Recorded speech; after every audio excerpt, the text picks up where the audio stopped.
Andũ a nyũmba na arata a sergent Kipyegon Kenei nĩ mahotetwo nĩ kieha hĩndĩ ya kuona mwĩrĩ wake mocarĩ-inĩ ya Umash Nakuru. Rĩrĩ gĩkuũ gĩake kĩrathiĩ na mbere gũthuthurio nĩ ruhonge rwa ũtuĩria wa ũmaramari DCI. Ona gũtuĩka bamĩrĩ ya Kenei nĩ ĩcokeirie thirikari ngatho nĩ makinya marĩa moetwo harĩ ũthuthuria wa gĩkuũ gĩake, ĩrakinyĩrĩria kuona ekwĩrwo makinyitwo.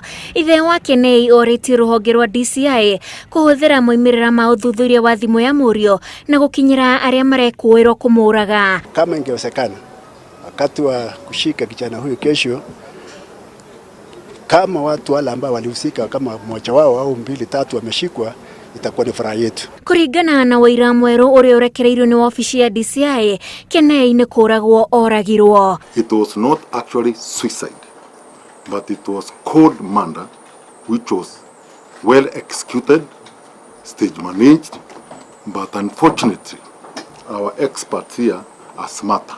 Postmortem ni kidogo zaidi kuliko zile kanda zinatoka kwa Safaricom.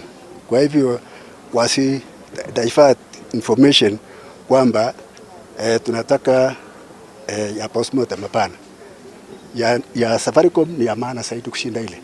Arare umwe wa arangĩri ofisi-inĩ ya mũnini wa president ĩrĩa ĩrathuthurio kumana na njama ya thũgũrĩ ya mĩcinga ĩrĩa ĩragwetanio na ũrĩa warĩ minister wa mathako Rashid Echesa. Agathikwo kwao itũra-inĩ rĩa Chemasisi Rongai kaunti-inĩ ya Nakuru.